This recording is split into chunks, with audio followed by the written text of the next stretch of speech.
Boa noite a todos que estão chegando.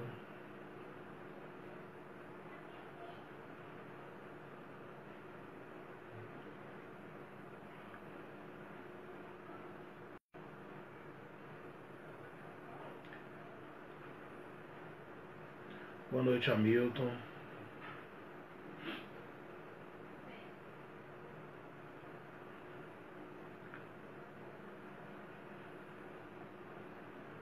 Bom, boa noite. As pessoas vão chegando devagarinho.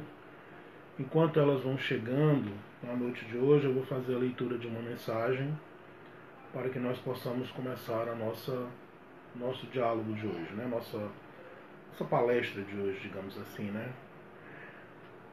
Vou falar sobre o medo. E tem um tema, uma mensagem espírita sobre o medo que fala assim: a esmagadora maioria das criaturas padece a rigorosa contrição do medo. Adversário dos mais cruéis, o medo é responsável por tragédias inomináveis que varrem a terra em todas as direções, gerando um clima nefando de atrocidades de classificação muito complexa. Sob o comando do medo, homens e mulheres se atiram a dissipações venenosas, entregando-se a paulatino aniquilamento, do qual dificilmente se libertam. Jovens em todos os hemisférios do planeta sofrem na atualidade os miasmas do medo, que os intoxicam, enlouquecendo-o de surpresa. Não obstante, os superiores conquistas do pensamento, as largas expressões na comunicação, os debates francos e livres, as liberdades dos costumes, as realizações tecnológicas preciosas para o contexto humano nos dias modernos, falecem os ideais de enobrecimento e a linha de sóbria razão, graças às tenazes do medo, dominante em todos os campos da ação. O medo de enfrentar problemas e solvê-los como consequência do falso paternalismo do passado empurra as mentes novas a formas diversas de expressão, muitas delas inspiradas por outras mentes desencarnadas que intercambiam-se psiquicamente em clima obsidente de longo curso entre as duas esferas, aquém e além da morte. Alimentado ou esmagado nos painéis da alma, raramente vencidos nos combates face a face de cada dia, o medo se alonga e prossegue, mesmo quando o espírito desencarna, permanecendo atado às reminiscências infelizes, anestesiado pela hipnose do pavor. Dizimando as largas faixas da experiência humana, o medo não tem recebido o necessário investimento de estudo psicológico na Terra, quanto às suas raízes que se encontram cravadas nos recessos íntimos do espírito, bem como não tem merecido a justa apreciação para combatê-lo com os hábeis recursos específicos capazes de o vencer e destruir. Essa é uma mensagem sobre o medo.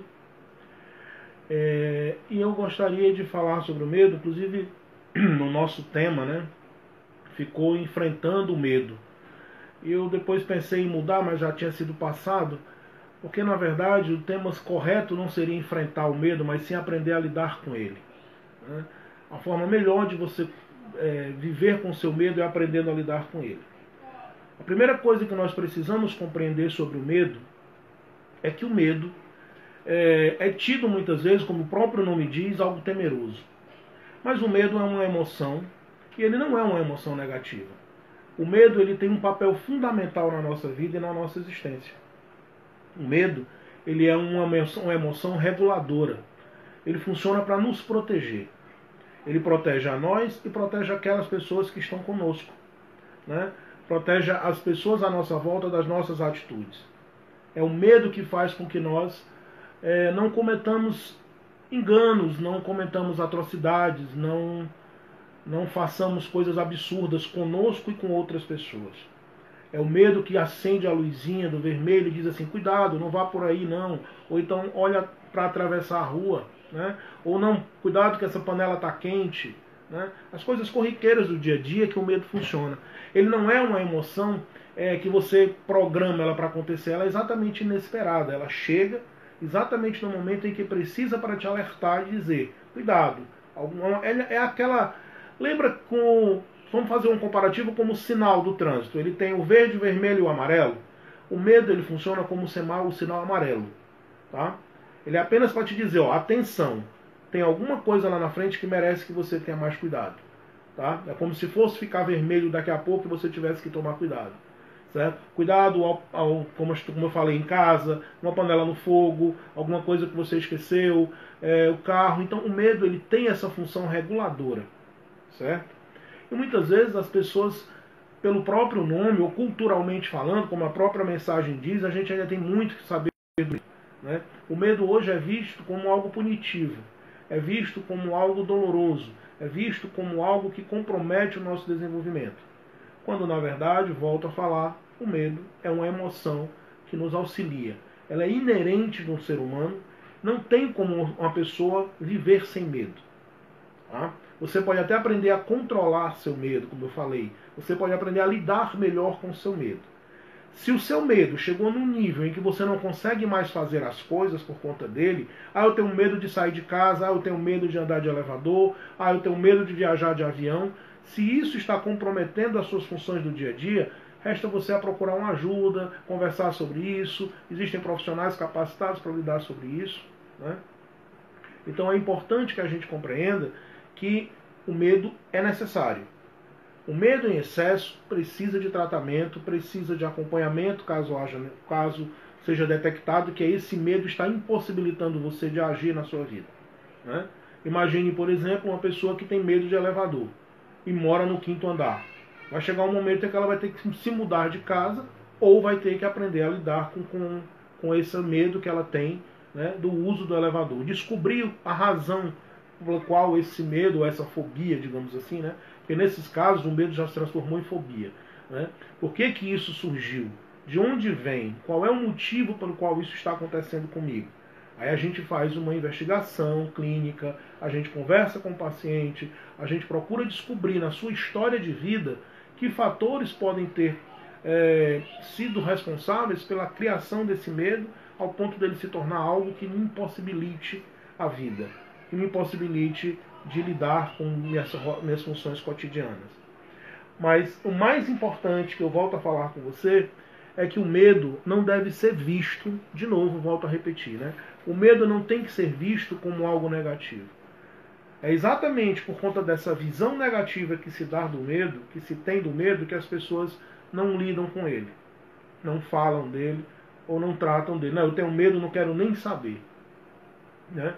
Muitas vezes você pega, por exemplo, uma criança. Né? Uma criança, quando vai aprender a andar de bicicleta, por exemplo, ela tem medo de cair. Ela cai uma vez, aquilo machuca, aquela experiência dela vivida com a queda faz com que ela não queira mais andar de bicicleta. Mas cabe aos pais, aos educadores, a ela própria fortalecê-la para que ela vá aos poucos se libertando daquilo e compreendendo que o que aconteceu foi um acidente por conta da inexperiência, né, do que ela tinha diante daquilo. Mas que com a prática, com o exercício, com a constante utilização, aquilo vai tender a diminuir de uma forma muito menor. E aí ela consegue enfrentar esse medo e ir adiante. Mas é preciso que alguém chegue e diga para ela que aquilo é natural. Né? Se as pessoas fortalecem aquele medo, se as pessoas reforçam aquele comportamento, aquela criança nunca mais vai conseguir andar de bicicleta. Certo? E assim acontece com outras situações. Nós temos casos clínicos de reforço, por exemplo, de pessoas que têm medo de barata, por exemplo. Né? Engraçado, uma das fobias mais comuns do mundo, muitas vezes a fobia do inseto. Em algumas situações, isso pode ter sido causado por uma experiência vivida quando criança, e muitas vezes não por ela, porque a criança em si, se você colocar uma criança em uma barata, a tendência dela é tentar pegar, porque ela não tem noção nenhuma do que é aquilo. Porém, um adulto próximo a ela dá um grito, e, cuidado, não pegue, faz aquele barulho, aquilo assusta a criança. O que assustou a criança não foi o inseto, e sim a ação que aconteceu paralelamente ao inseto, é o que a gente chama de fazer na análise comportamental, a gente chama de um reforço daquela ação. Então, a criança associa a barata com o susto que levou, e a partir daí então ela passa a ter medo da barata. Toda vez que ela vê uma barata, ela vai lembrar do susto, e aí ela tem medo. Certo? Mas isso foi apenas uma associação. A barata em si não dava medo a ela. O que deu medo é a ação de um terceiro. E muitas vezes é assim que acontece na nossa vida, dentro das nossas experiências vividas, dessas vidas ou de vidas anteriores. Muitas vezes a gente vem com medo que a gente desconhece. Eu não consigo entender, eu tenho medo de água. Eu tenho medo, uma fobia de água. Eu nunca tive nada com água na minha vida, né? Então, provavelmente existem experiências anteriores, porque com certeza todas as fobias e os medos são frutos de experiências vividas. Elas não se criam, eu vou criar uma fobia agora. Pronto, não funciona. Ela se dá a partir de uma experiência do vivido do sujeito. Tá? Então você viveu alguma coisa que para você foi traumática, você vivenciou uma situação que para você foi danosa, e aquilo gerou então um medo, e aquilo gerou então o que a gente chama na psicologia de uma fobia. E aí isso precisa ser tratado, isso precisa ser compreendido. Mas muitas vezes a razão está exatamente em alguma experiência vivenciada. E cabe a isso você conversar, cabe a isso você procurar entender, cabe a isso você procurar se conhecer. A doutrina espírita fala muito do autoconhecimento, né? Conhece-te a ti mesmo. Sócrates já dizia, a doutrina espírita fala disso. Por que ele fala tanto disso? Ela fala exatamente que se reconhece o verdadeiro espírita pela constante ação que ele tem em se melhorar. Mas se eu estou tentando me melhorar é porque eu conheço as minhas dificuldades. Então o autoconhecimento é algo fundamental para a experiência de vida, para a vida de cada pessoa. Para que você consiga desenvolver, para que você consiga trabalhar, para que você consiga ter um bom relacionamento. É preciso você se conhecer. É preciso você buscar esse autoconhecimento, né? É preciso você se encontrar. E esse encontro, muitas vezes, é evitado. As pessoas têm muito medo desse encontro, né? Agora, nesse período que nós estamos vivendo de distanciamento social, onde as pessoas foram obrigadas a ficar trancadas dentro da sua casa, enclausuradas nas suas casas, por conta do adoecimento do vírus, do Covid, nós atendemos no sistema de plantão de psicologia, em parceria com a Universidade Federal, e em muitos casos o que nós temos percebido é que as pessoas estão tendo que conviver com elas mesmas, e isso está sendo muito doloroso, né? Eu tenho que passar 24 horas dentro de uma casa olhando para mim, convivendo comigo, né? Então é incrível como você se dar conta de que você está num ambiente onde você tem que conviver com você mesmo. Às vezes isso torna-se insuportável, insustentável, né? Então você precisa aprender a se conhecer, você precisa começar a se perceber enquanto sujeito, enquanto pessoa, para que você possa evoluir na sua vida. Existem várias situações em que a gente pode lidar com medo, mas a gente precisa compreender que cada indivíduo, né, nós somos únicos. E a melhor forma de compreender isso é você procurando compreender a razão desse medo. Tá? Todo medo ele tem um fundamento. Todo medo ele tem uma origem. Todo medo ele tem um início, ele tem um motivo. Tá? Vocês estão conseguindo me ouvir bem? Tá tranquilo o áudio? Alguém pode acenar para mim dizendo que o áudio está bom? Hamilton? Ninguém falou nada, acredito que o áudio esteja tranquilo, né?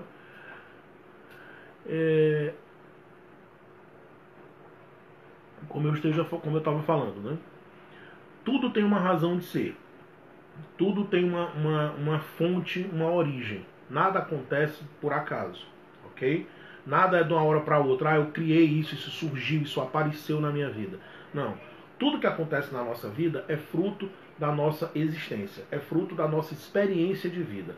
À medida que a gente vai vivendo, a gente vai desenvolvendo talentos, a gente vai desenvolvendo habilidades, a gente vai construindo uma sequência de vida, e a gente também vai construindo estruturas da nossa vida.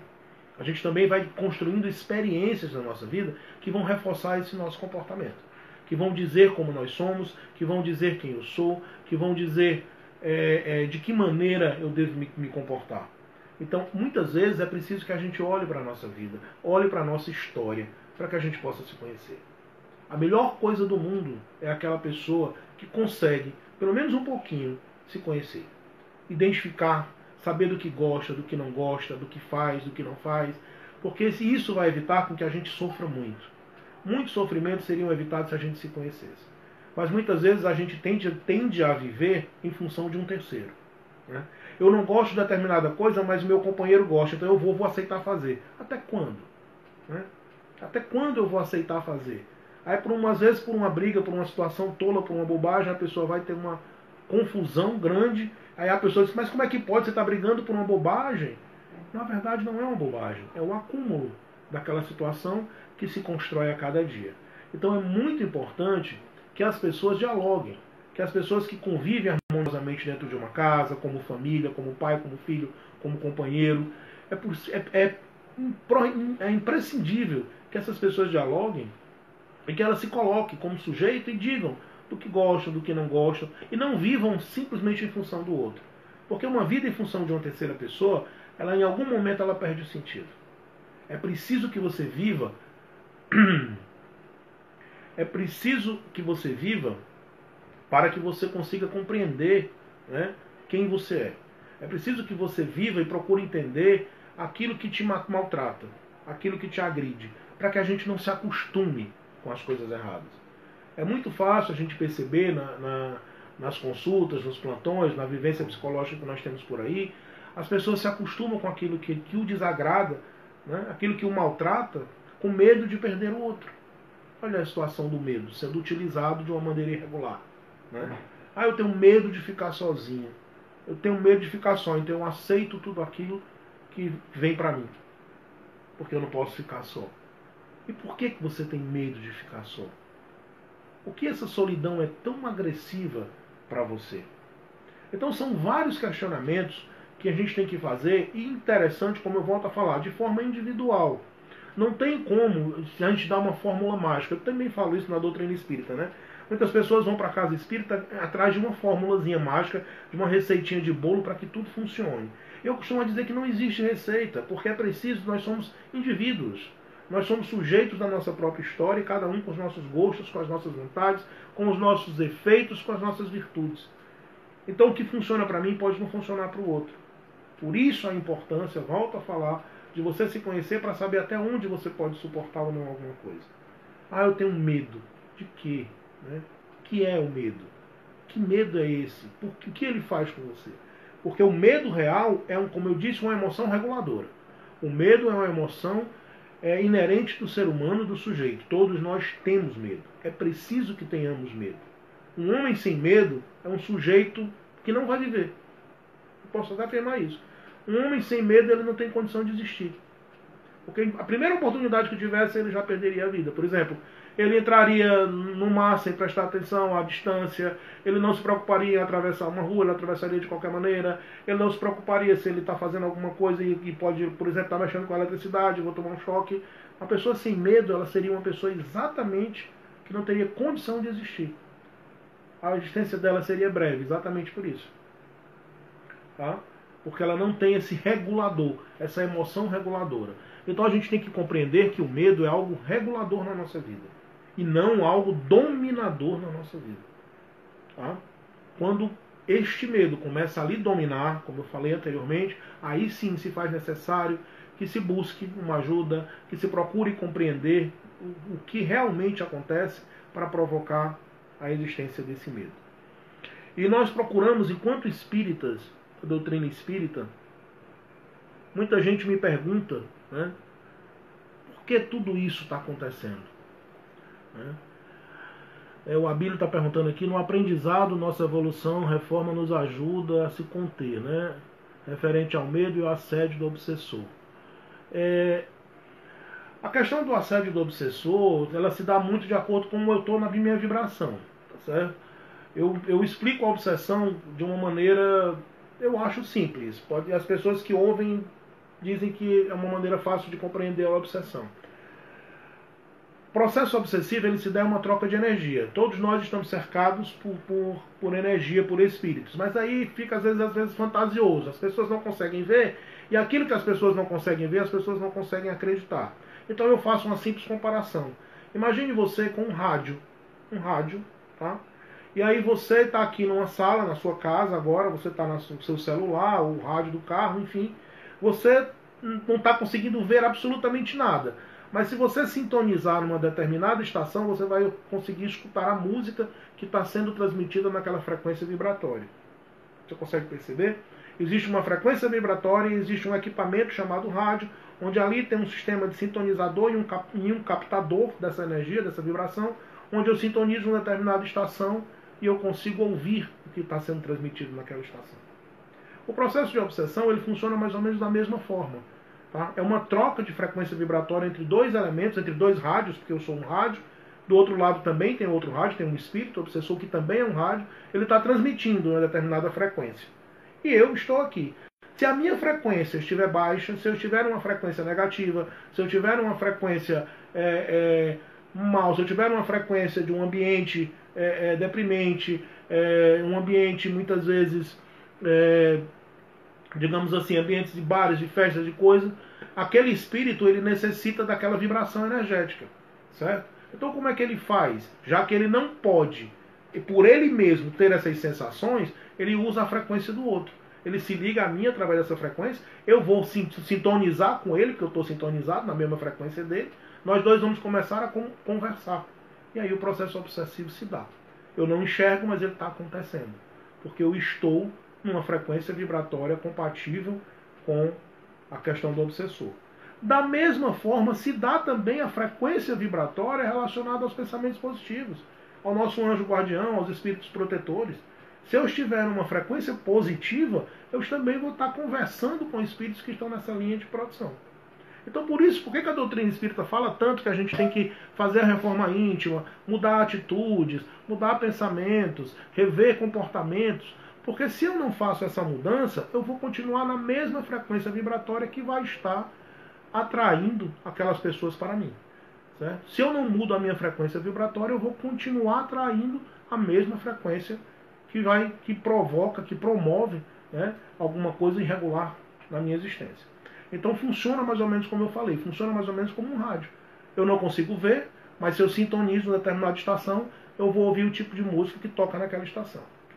E se eu não gosto da música, o que é que eu faço? Eu mudo a estação. Procuro uma estação que toque uma música que esteja compatível com o meu gosto. Assim se dá o processo de obsessão. Se eu estou sofrendo um processo obsessivo, o que é que eu preciso fazer para fugir desse processo obsessivo ou para me proteger desse processo obsessivo? Eu preciso mudar a estação. Eu preciso mudar a minha frequência vibratória para que eu não entre mais naquela sintonia. Então, ao invés da gente simplesmente ter um medo da obsessão, a obsessão se tornar algo pavoroso, é preciso que eu compreenda a obsessão e como ela se dá e procure me policiar em relação a isso. É por isso que eu digo, a gente precisa falar sobre aquilo que nos assusta para que a gente encontre a interpretação correta e consiga lidar melhor com isso. Se eu não faço isso, eu vou viver com medo. Por quê? Porque eu não entendo, é o desconhecimento. Tá?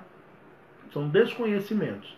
E aí as pessoas vão viver constantemente essa amargura, essa ansiedade, essa angústia e não sabem responder por quê. Né?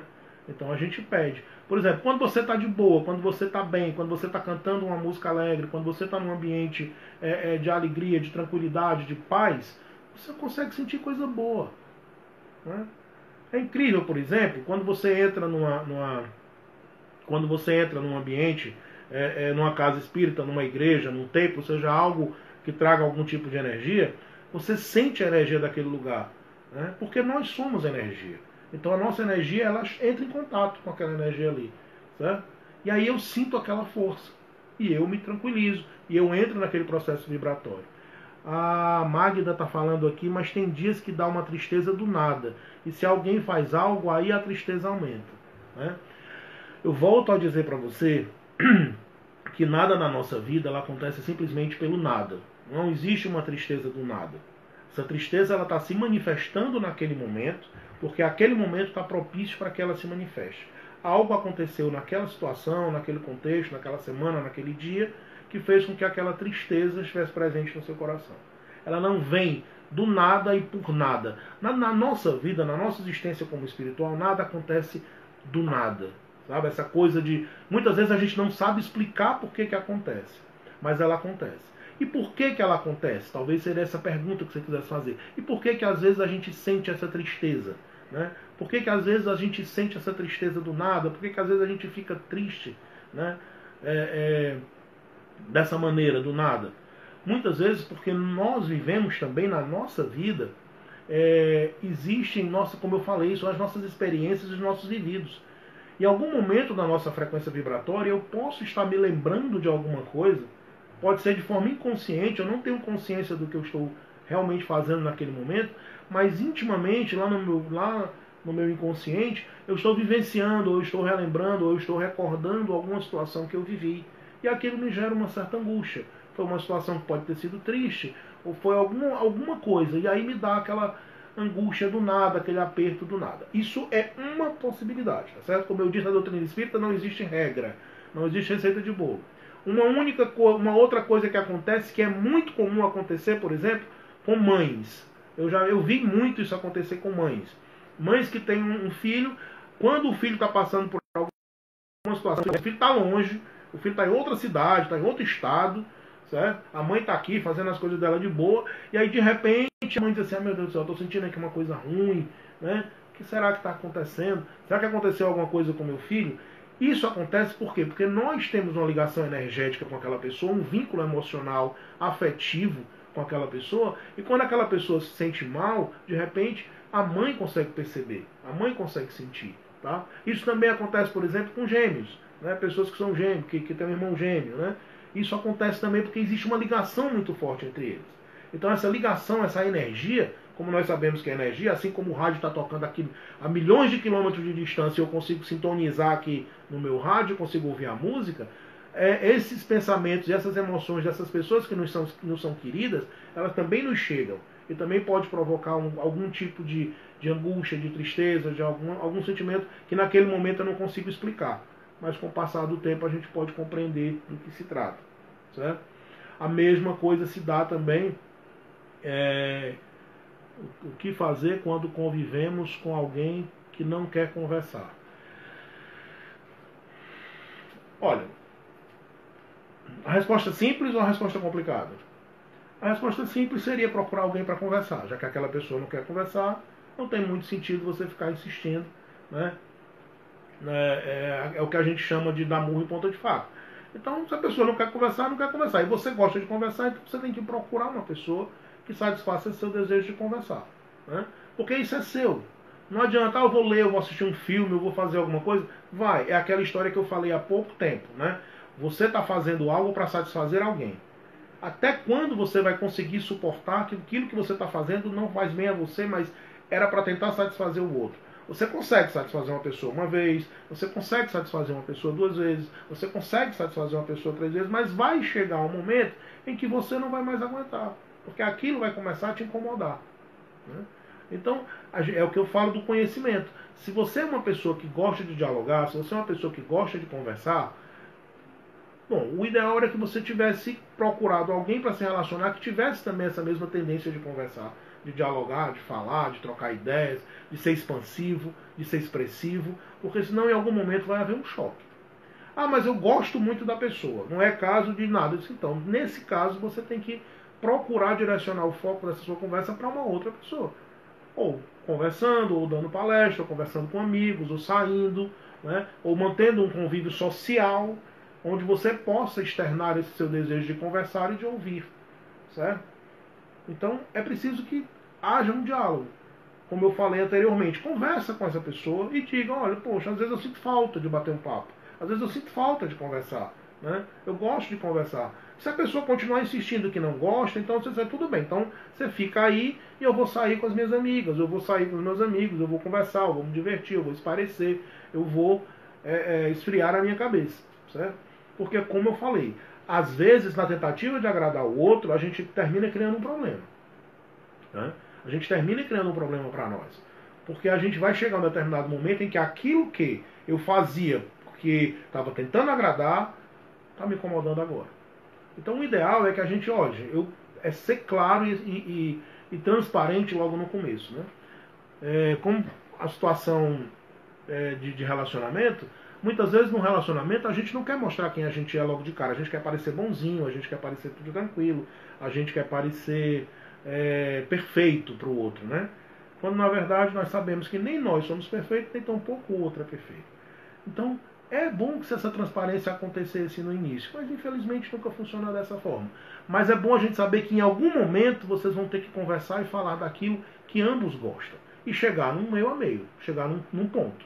Tá? Num ponto de um acordo para que aquela relação flua de forma saudável. A Paloma está perguntando quando essas situações acontecem com uma pessoa de um relacionamento passado. Não entendi. Quando você não consegue conversar com uma pessoa do relacionamento passado, deixa eu ver aqui. O que fazer quando convivemos com alguém que não quer conversar? como se sentisse quando algo vai acontecer, chego até ter sonho com a pessoa. Bom, eu não entendi a pergunta da Paloma em relação a quando isso acontece com uma pessoa de um relacionamento passado, ou seja, eu não estou mais conseguindo conversar com alguém com quem eu já me relacionei. Isso é natural, se eu já me relacionei, né?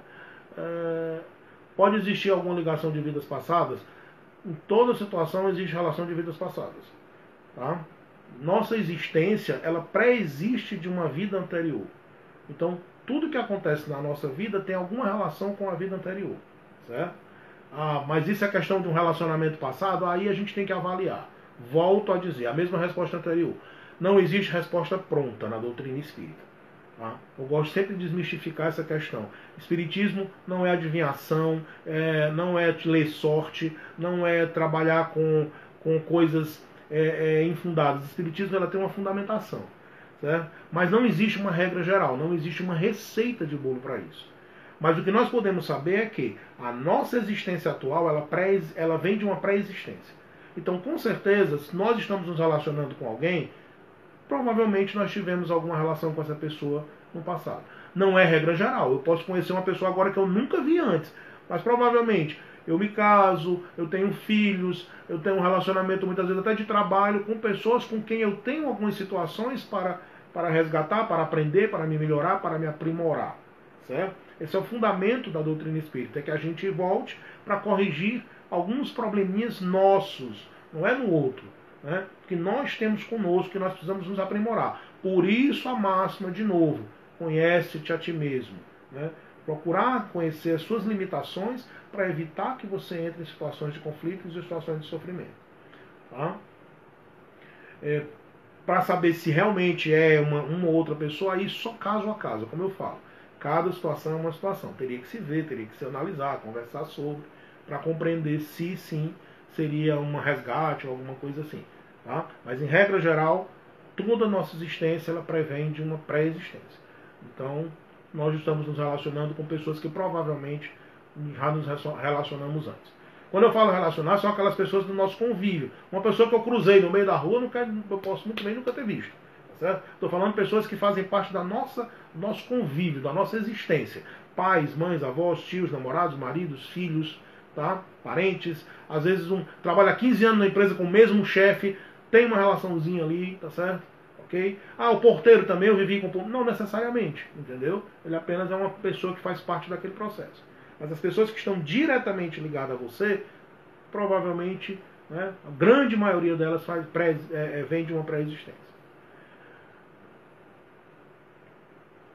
Sobre a ligação que eu citei da mãe e filho, se é questão de vida passada, não é questão de vida passada, não. A mãe, quando ela está no momento dela de ser mãe, com toda a disposição, com carinho, com afeto, trabalhando aquele sentimento de maternidade, ela tem essa ligação com o filho, sim. Né? As mães costumam ter essa relação com os filhos. Às vezes mais com um, mais com outro, aquele que necessita de mais cuidado. Né? Não é que a mãe goste mais de um do que do outro. Às vezes as pessoas confundem. Mas naquela relação, a mãe tem 4 filhos. Um daqueles filhos ali tem uma situação em que requer uma atenção especial. Não é que o amor seja diferente, mas requer uma atenção especial com aquela criança. Ela é mais trabalhosa, ela é mais difícil, ou ela tem alguma situação. Então há uma ligação mais forte da mãe com aquele filho, e ela vai sim ter essa sensação, ter esse sentimento, tá? Ter essa vinculação com ele. Como lidar com crises de pânico recorrente? Olha, se você está tendo crise de pânico recorrente, a ideia é que você procure um profissional, tá? Para que a gente possa tentar investigar a origem desse pânico, certo? Como eu falei, não sei se você estava no começo do vídeo, eu falei que todo o nosso medo, nossas fobias e os nossos pânicos, ele advém da nossa existência, da nossa construção de vida. Durante o momento em que eu nasci, até os dias de hoje, em toda a minha experiência de vida, eu fui criando situações. Em determinado momento da minha existência, pode ter havido uma situação que gerou em mim algo que me é temeroso, que me é difícil de lidar, né?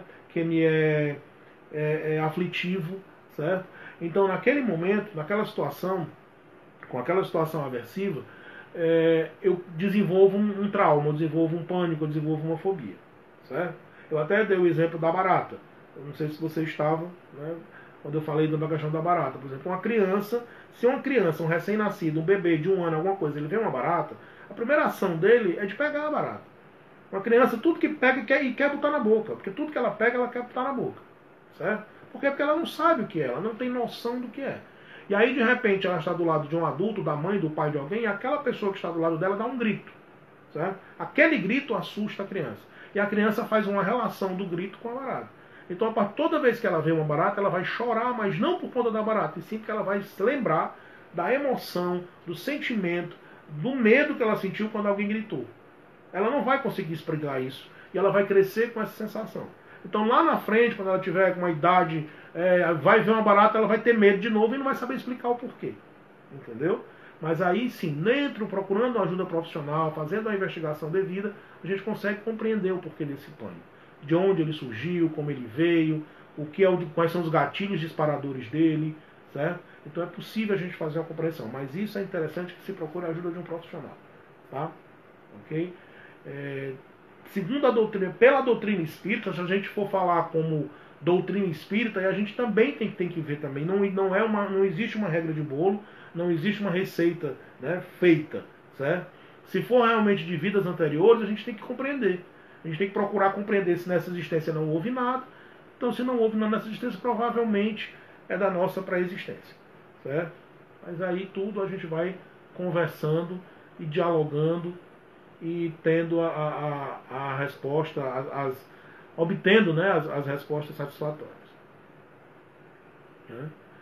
Ok? Medo é isso. Medo é tudo aquilo que deve ser regulador, né, mas a gente tem que tender a enfrentar. Tenho medo de viajar. O que poderá ser esse medo? Como eu já falei, né? Volto à mesma explicação anterior. Né? Não tenho como te responder, porque o medo de viajar para mim pode ser uma coisa. Eu tenho medo de viajar porque uma vez eu viajei, o carro virou e aí nunca mais eu quero viajar. Fiquei traumatizado. Certo? E o medo de viajar para você pode ser outra situação totalmente diferente. Então, não tem como te dar uma resposta para esse medo. Mas o que eu falei, eu volto a dizer, os nossos medos, eles são construídos. Eles foram construídos dentro da nossa existência. Da forma como nós vivemos, a maneira como nos relacionamos. E aí nós vamos construindo a nossa vida, nossas emoções, os nossos medos, nossas verdades, as nossas incertezas, certo? Então é por isso que a gente tem que ter um certo cuidado. Não dá para dar uma resposta por que isso acontece. Eu poderia citar aqui uma lista de N fatores, mas preciso conversar com você. Garanto que se eu começar a conversar com você, eu vou descobrir, a gente vai chegar num consenso de compreender, né, a razão desse medo. Ok?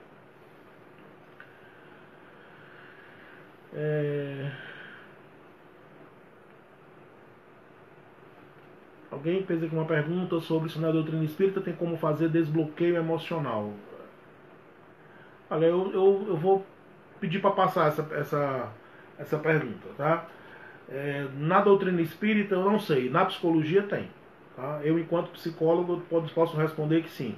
Na doutrina espírita, talvez até tenha, mas até tem, né? Mas eu prefiro pular essa resposta a nível da doutrina espírita, porque volto a falar, não é uma resposta fácil, tá? São respostas individuais, são respostas do vivido de cada um, tá certo? Então é preciso que se conheça, é preciso que se mergulhe nessa vida para se compreender as razões disso, desses bloqueios que estão acontecendo. Tá? Mais alguém quer fazer alguma pergunta ou a gente pode continuar falando aqui? Deixa eu dar só uma olhada. Não, certo? Então, voltando, né, sobre o medo e sobre como ele se comporta na nossa vida. Como falei, o medo é regulador. Quando ele não é bem tratado, ele pode se tornar uma fobia. Ele pode se tornar algo que vai nos impedir de prosseguir. Tá? E aí, quando o medo vira fobia, é onde ele está num processo desregulado. É preciso que a gente compreenda, tá certo? Ou seja, aquilo que era para me proteger hoje está me atrapalhando. Então, volto a falar, há uma necessidade de que se investigue as razões pela qual essa fobia foi desenvolvida, certo?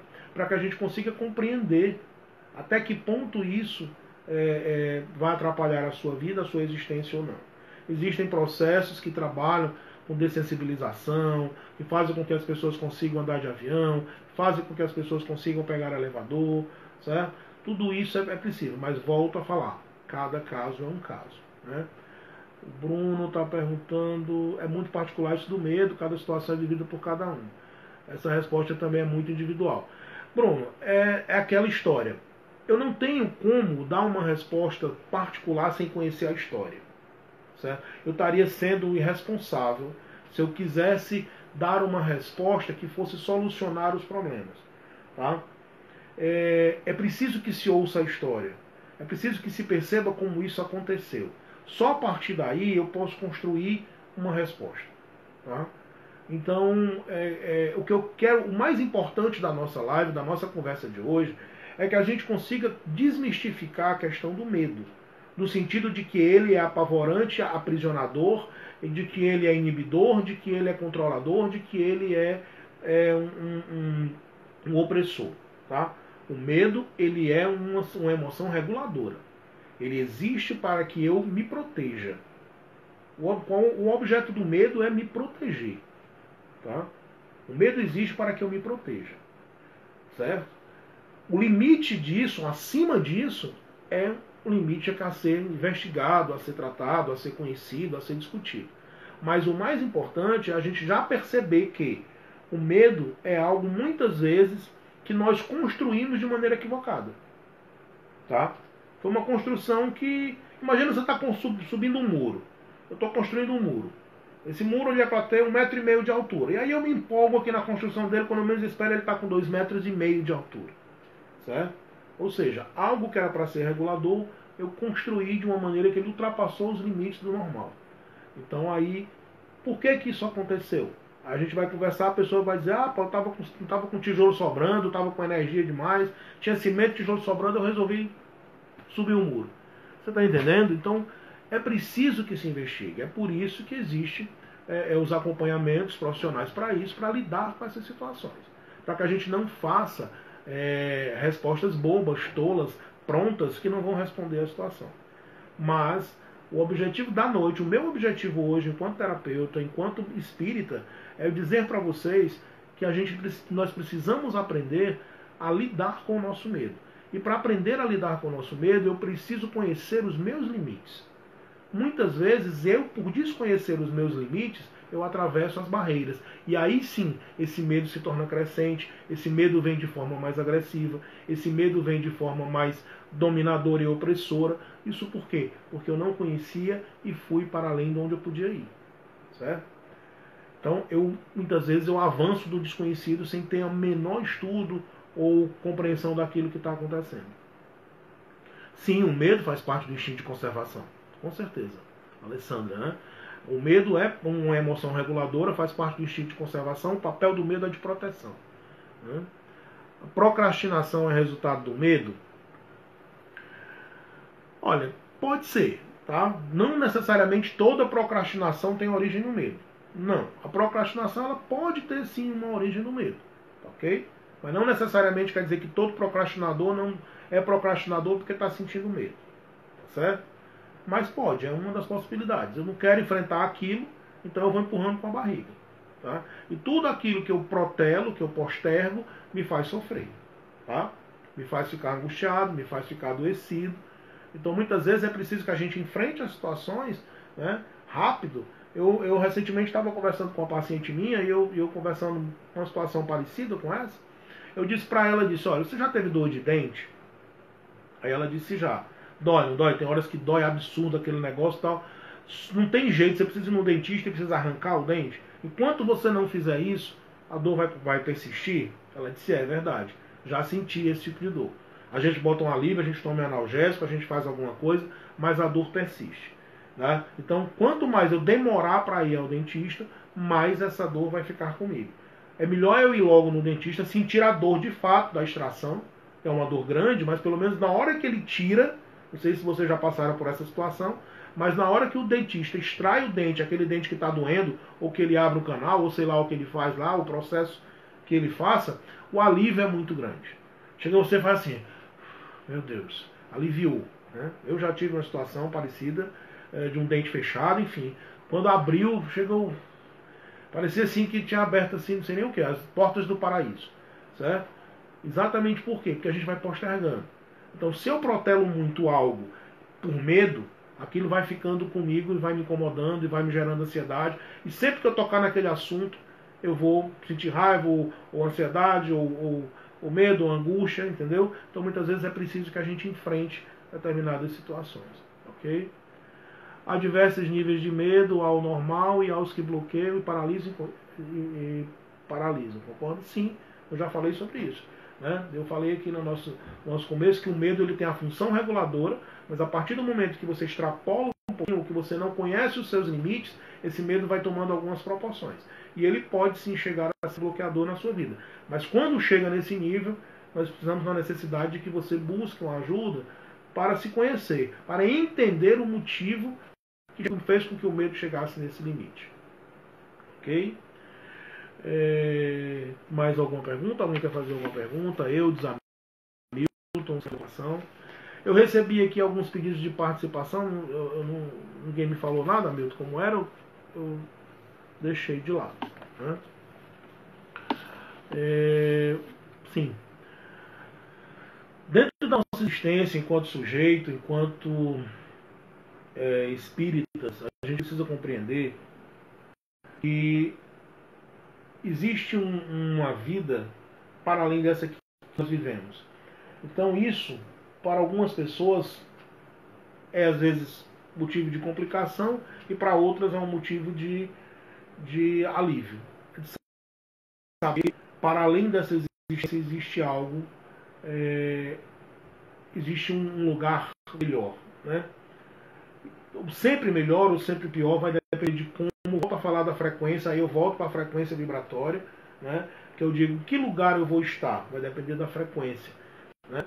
Se você gosta de forró, você vai para uma casa de forró. Se você gosta de samba, você vai para uma casa de samba. Certo? Se você gosta de funk, você vai para um baile funk. Certo? Então, quando você desencarnar, para que lugar você vai? Muitas pessoas têm medo sobre o medo da morte. Né? O medo desse desconhecido absurdo do que vai acontecer do outro lado. Uma das coisas que eu posso dizer para você hoje é que você irá para o outro lado de acordo com o lugar que você gosta. Você vai procurar um lugar que esteja dentro do seu padrão de vibração. Certo? Então, nós todos falamos do umbral, e provavelmente nós todos iremos passar uma boa temporada pelo umbral. Né? Porque ele é o que tem mais próximo da camada da Terra, da camada material da Terra. Né? Então todas as emoções ainda estão presentes, as sensações ainda estão muito vívidas. Então, provavelmente nós passaremos uma temporada por lá. Né?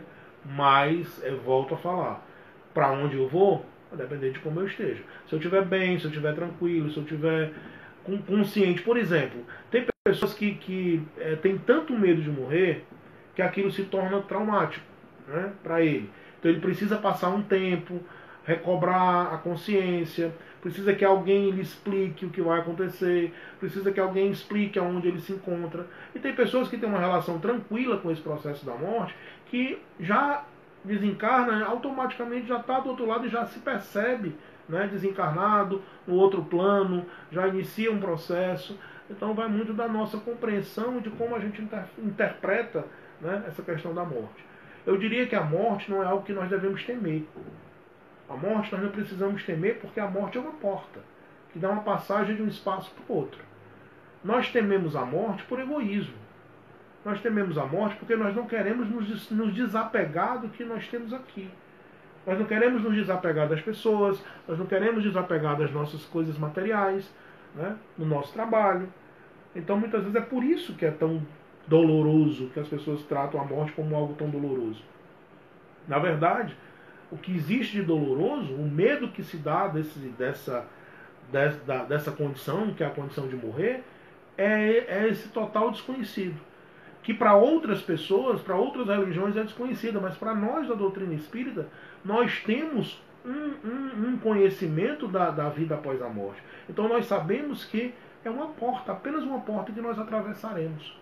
E ao atravessarmos essa porta, nós estaremos em um outro momento, em um outro plano, com outras pessoas que também nos são queridas, vivendo situações que também nos são prazerosas, certo? E para onde eu vou? vai para de acordo com o teu padrão vibracional. Não se preocupa. Agora, se o teu padrão vibracional não está bom e você está preocupado, aí eu sugiro a você que mude o seu padrão vibracional. Comece a mudar. Vixe, então se eu vou para onde eu estou vibrando, então é melhor eu começar a mudar. Né? Aí a gente vai fazer esse trabalhinho de reforma íntima que a doutrina espírita fala. Né? Muda teu pensamento, muda teu comportamento, muda tuas atitudes, que as coisas vão mudar. É exatamente isso que vai acontecer. Então, se você começar a fazer esse processo de mudança, provavelmente você vai chegar num outro lugar também com as mudanças realizadas. Né? Meu medo não é de morrer, é pena de deixar todos por aqui e do umbral fico imaginando como vou suportar lá. Como eu falei nesse instante, né? Umbral é um lugar, com certeza, dentro do padrão vibracional que nós estamos, você vai para um lugar que esteja num padrão vibracional. Então você não vai sentir muita diferença de vibração. Tá certo? Sobre deixar as pessoas aqui, é uma frase muito famosa do Chico Anísio, né? Eu não tenho medo de morrer, eu tenho pena. Né? Ele disse essa frase, as pessoas fez uma celeuma toda por conta dessa questão. Na verdade, pode ser que eu esteja errado em relação ao Chico, pode ser que eu esteja errado em relação a você, mas na verdade nós temos um pouquinho de egoísmo. A gente não quer se libertar, a gente não quer deixar essas coisas aqui. Né? Porque na verdade, se você prestar bem atenção naqueles que já foram, né, a vida segue, a vida dá prosseguimento, as pessoas caminham, as pessoas andam, as pessoas se casam novamente, as pessoas constroem novas vidas, as pessoas arrumam novos trabalhos, né? Outros empregados surgem. Então, quer dizer, não precisa ter pena de deixar algo que te aprisiona. Você tem que ter a visão de que isso aqui te prende. Deixar isso aqui é abrir as portas para um outro universo, para uma outra oportunidade, para um outro nível, para um outro conhecimento. É estar aberto ao novo, que na verdade não é tão novo, porque a gente já vem de lá. Mas hoje, no nosso padrão de concepção, é algo desconhecido até o momento da morte. Porque no momento em que eu desencarnar, tudo aquilo se descortinará diante de mim e eu reverei, né, eu verei pessoas que já me foram caras, que já me foram amadas, que já me foram preciosas em algum momento da minha vida. Como diz aqui o Edmilson, né? Todo mundo quer ir para o céu, mas ninguém quer morrer, né?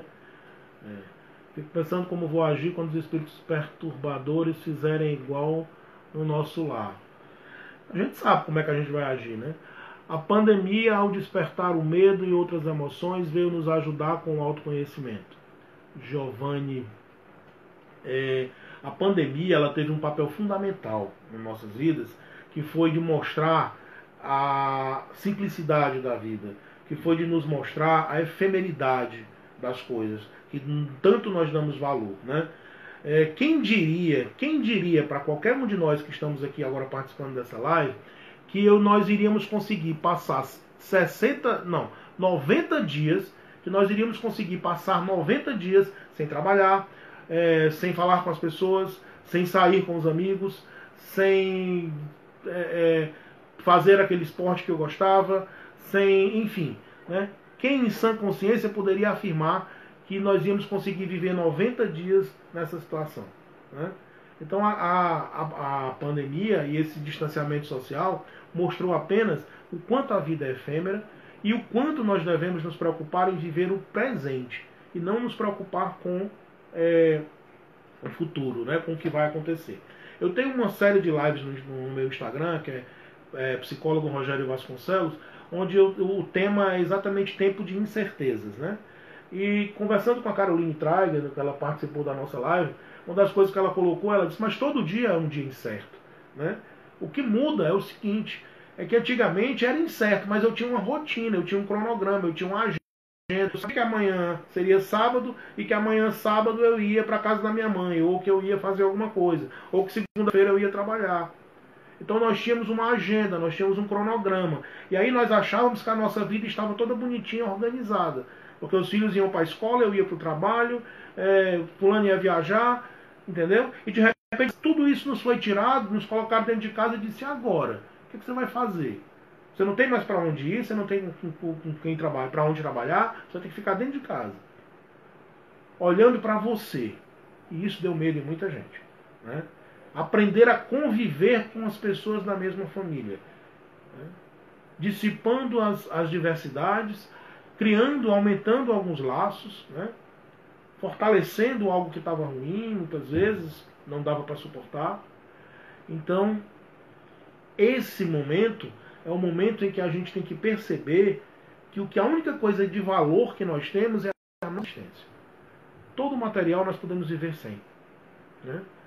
Tudo consegue sobreviver, o mundo vai conseguir sobreviver. O mundo daqui a uns dias vai superar a pandemia, os comércios vão voltar a abrir, as pessoas que tiveram prejuízos vão se recuperar, certo? Porque o mundo é isso, é um constante movimento. Tá? Mas o mais importante é a gente perceber que o ideal sou eu. Eu sou o mais importante. É aprender a conhecer você, olhar para você. Né? Quem é esse cara que está comigo há 50 anos? Né? Estou falando de mim. Mas aí vocês podem perguntar, quem é essa pessoa que está comigo? Né? De que ela gosta? O que ela faz? O que a deixa feliz? O que a deixa triste? Né? Procure este momento de distanciamento social para realizar o autoconhecimento. Essa é a grande mensagem que a gente tem da noite de hoje. Né? Deixa eu só dar uma olhadinha como é que está nosso tempo. A gente já está finalizando.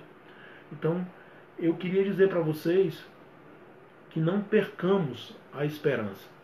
E que mais importante de tudo, que nós consigamos olhar para nós mesmos com consciência. Né? De saber o que eu gosto em mim, o que eu não gosto no outro, e dizer para o outro o que eu gosto e o que eu não gosto. Né? Teve uma pergunta aqui sobre relacionamento. Né? Então a gente tem que ser claro. Eu não gosto de determinada coisa, ou eu gosto disso, para que a gente chegue num consenso, para que a gente chegue num equilíbrio. Né? E o equilíbrio se dá através do diálogo, através da fala, através da exposição dos sentimentos. Então, meus queridos, eu quero imensamente agradecer a oportunidade de ter estado aqui com vocês, falando um pouquinho, né? Tentando trazer um pouco de luz nesse mundo que a gente vive tão necessitado de paz, de colaboração, né? De fraternidade, de amor. Né? E é importante que a gente viu isso nessa pandemia. Muitas pessoas ajudaram, colaboraram. Teve as pessoas que tiveram atos egoístas, tiveram, mas depois se deram conta. Ou seja, a gente vai mudando. O importante é a gente crescer. O importante é a gente aprender, que a gente só aprende, que a gente só consegue descobrir quem nós somos vivendo. Tá? Como diz a música, é vivendo e aprendendo. Né? Apanhando, sofrendo, caindo, levantando, mas sempre um grande aprendizado. Então, muito boa noite a todos. Mais uma vez eu queria agradecer à equipe do Paulo Estevam pelo convite e estamos aqui à disposição quando precisar. Ok? Um grande abraço. Fiquem com Deus.